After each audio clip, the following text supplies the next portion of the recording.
জলপাই দিয়ে যত ধরনের আচার তৈরি করা যায় তার মধ্যে আমার সবথেকে প্রিয় হচ্ছে জলপাইয়ের এই টক ঝাল মিষ্টি আচার।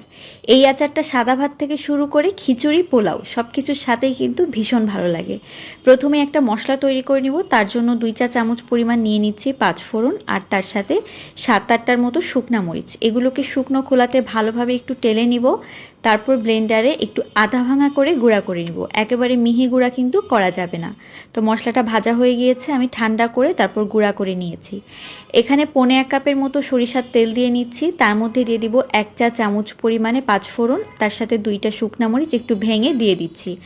এখন এগুলোকে হালকা করে একটুখানি ভেজে নিব। তারপর একটা দেশি রসুন আমি কুচি করে নিয়েছি, সেই রসুনটাকে দিয়ে দিলাম।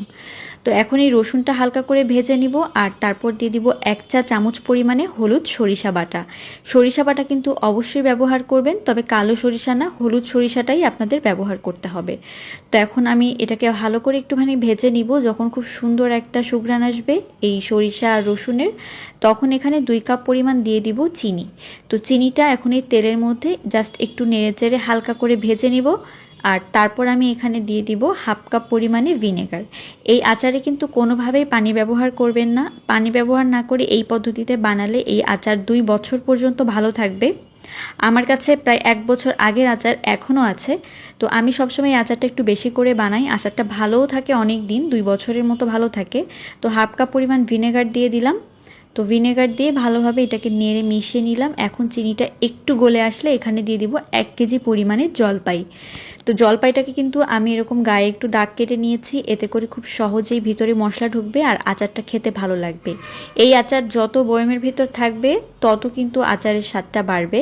এজন্য তেলের পরিমাণটা আর চিনিটা একটুখানি বাড়িয়ে দিলে এই আচার অনেক দিন পর্যন্ত ভালো রাখা যায়।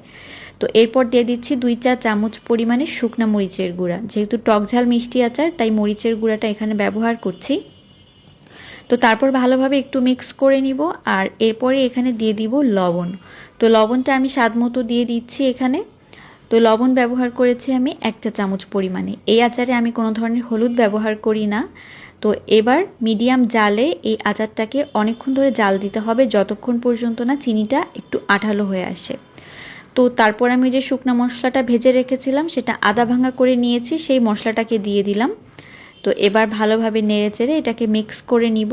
আর এভাবে নাড়তে নাড়তে দেখবেন আচারের মানে জলপাইয়ের যে কালারটা সেটা চেঞ্জ হতে থাকছে। তো এইভাবেই কিন্তু এই আচারটা তৈরি করতে হবে একটুখানি সময় নিয়ে। তো শিরাটা কিন্তু দেখতে পাচ্ছেন প্রায় হয়ে এসেছে। তো এখন শিরাটা একদম কমপ্লিট। তো এটাকে আমি সারা রাত এভাবেই রেখে দিব, চুলা থেকে নামিয়ে আর হাঁড়ির মধ্যে রেখে দিলে এই আচারের রঙটা একদম চেঞ্জ হয়ে যাবে আর ভিতরে একদম ভালোভাবে শিরাটা ঢুকে যাবে। তো এই তো দেখতেই তো পাচ্ছেন আচারের কালারটা কিন্তু একেবারে চেঞ্জ হয়ে গিয়েছে। আশা করি আজকের এই জলপাইয়ের আচারের রেসিপি আপনাদের অনেক ভালো লেগেছে। ভালো লাগলে তৈরি করে দেখবেন, লাইক কমেন্ট শেয়ার করতে ভুলবেন না। আল্লাহ হাফেজ।